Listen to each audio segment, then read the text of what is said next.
Менің араб әтірлерінің ұнатуымның себебі осы Гисса Лалуна және де Гисса брендін зерттеуге заставить еткен аромат қой бұл.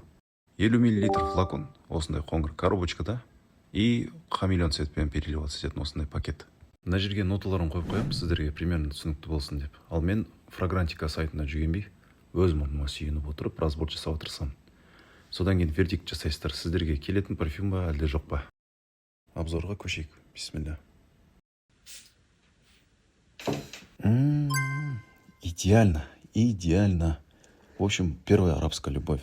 Мына жақта мен жақсы көретін ноталардың барлығы бар. Сразу айтайын, бұл өте күрделі, барлығына арналмаған аромат. Мен үшін сладковато өмірде кішкене басқаша звучит, бірақ мен четко сезіп тұрған ол кожа, дым, сандал, Angel Share'дағы тәтті иіс. Жалпақ тілмен түсіндіру кішкене қиын болады, бірақ мен тырысып көрейін.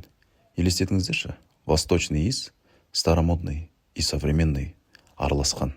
Black Afghan'ға ұқсас, бірақ тәтті и мягкий. Былайша айтқан кезде өте қою ванильный дым.